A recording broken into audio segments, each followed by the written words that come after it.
Ini menjadi penting. Kalau seandainya dakwaan itu tidak jauh berbeda dengan hasil putusan selah yang pertama, prediksi Anda adalah? Kalau dakwaan ternyata setelah diperbaiki dan ternyata masih kabur, saya mau menyatakan jaksa merekayasa supaya Jokowi tidak hadir di persidangan. Dan sidang ini selesai, nggak akan bisa lanjut. Ya nggak jelas lagi nasibnya, nggak jelas lagi. Makanya di situ juga meskipun konsekuensinya Dr. Tifa dan Mas Roy ya bebas. Ya akhirnya perkara ini ya harus berakhir. Harus 0-0, 0-0. 0-0. Dan apa yang ditunggu-tunggu oleh publik tentang kebenaran fakta ijazah Jokowi apakah tidak akan pernah terbukti tidak akan pernah terbukti. Oke, saya sedikit berhipotesis, nanti saya akan ke Prof Gayus ya.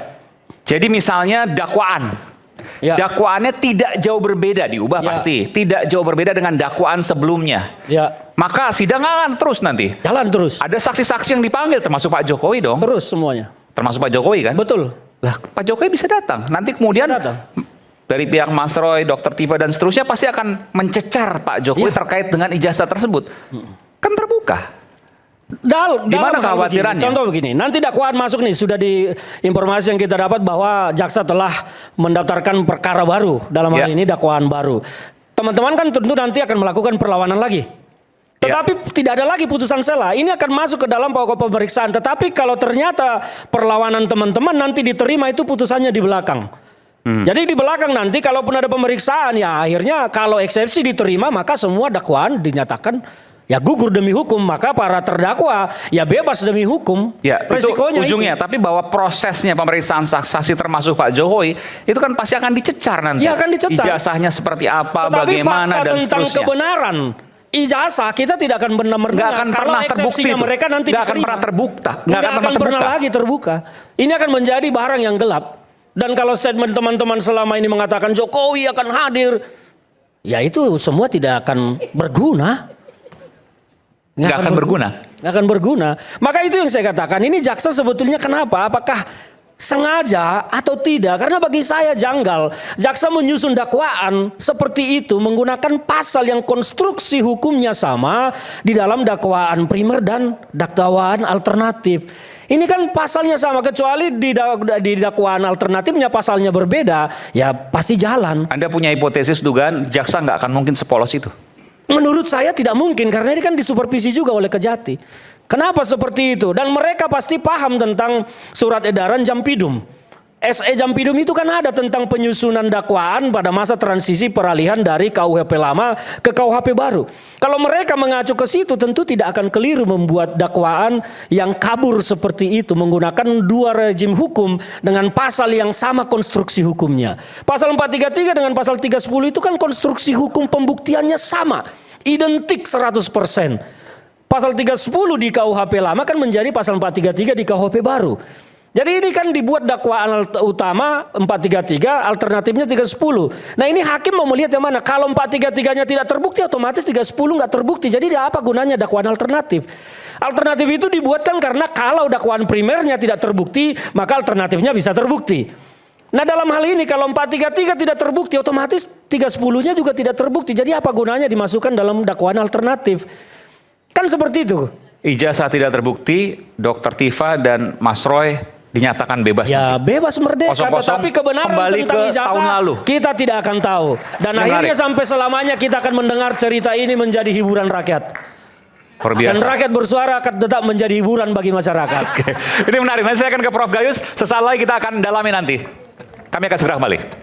Prof Gayus, saya cukup tercengang tadi apa yang disampaikan oleh Bung Ferdinand. Jadi ini hipotesis ya, boleh dong.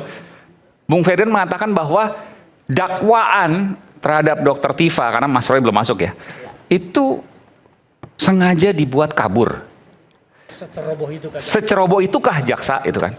Supaya satu putusan selah kemarin sudah terbukti bahwa dimenangkan oleh Dr. Tifa. Saya boleh katakan itu bahasa awamnya. Nanti kemudian dakwaan diserahkan lagi dan sidang perdana nanti tanggal 6 Agustus dengan dakwaan yang baru yang mungkin tidak akan jauh berbeda dengan dakwaan sebelumnya.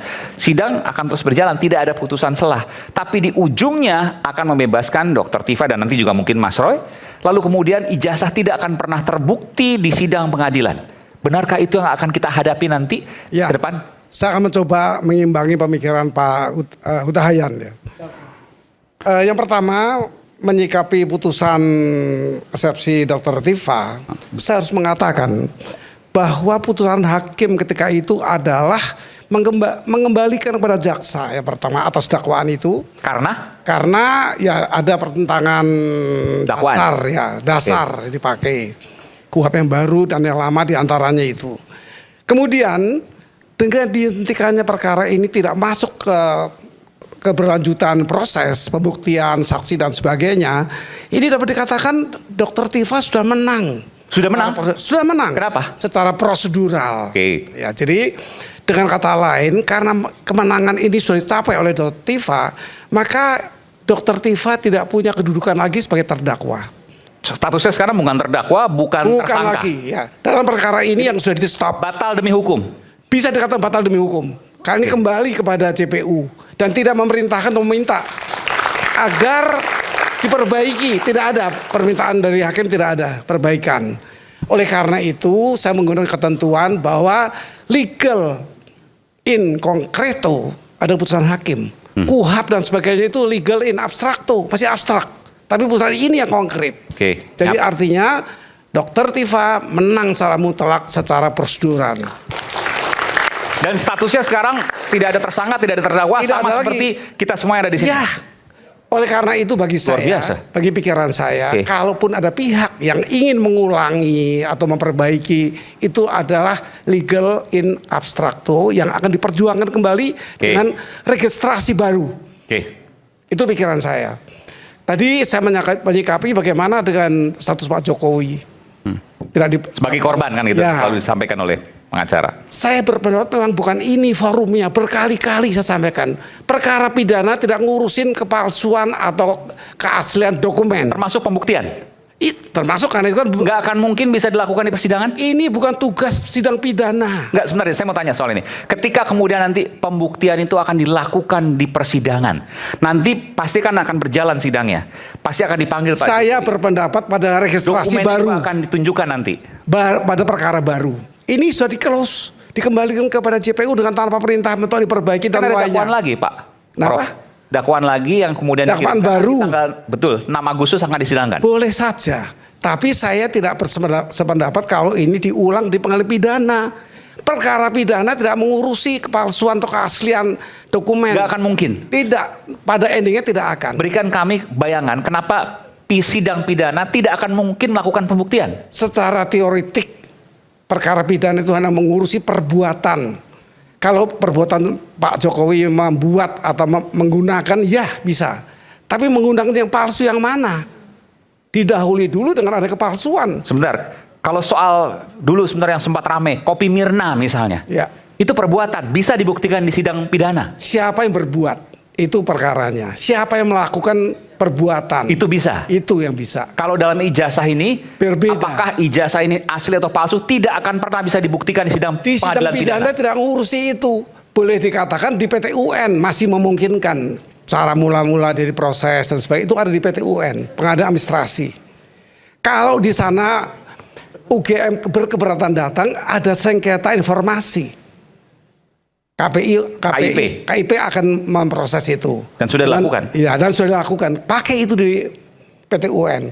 Jadi kalau UGM tidak mau datang, dia kehilangan haknya untuk hadir dan mempertahankan pendapatnya. Dr. Tifa melakukan penelitian. Apakah boleh? Boleh. Tidak senang-menang apa yang diputus oleh UGM menjadi sah. Secara legitimasi ya. Legitimate. Tetapi ada kekuatan masyarakat yang tidak puas, yang bisa melakukan hal yang sama untuk mencoba meneliti. Prof, berikan kepada kami publik apa yang kira-kira nanti akan tergambar dalam persidangan pidana terkait dengan kasus ini. Mungkin akan ada pembuktian sebagaimana prosedur yang berjalan, tetapi apa bahan yang akan diuji? Tentu ijazah palsu atau asli. Mana yang menentukan itu? Sidang di mana? Pengadilan mana? Pernyataan UGM, kemudian Pernyataan itu memang dokumen aslinya. Itu hak dari DPR, dari UGM dengan keabsahan itu. Tetapi itu tidak satu-satunya yang diterima masyarakat. Publik punya hak untuk penelitian dan sebagainya yang mengimbangi. Itu maksudnya. Jadi nggak bisa dilarang, penelitian tuh nggak bisa dilarang. Oke.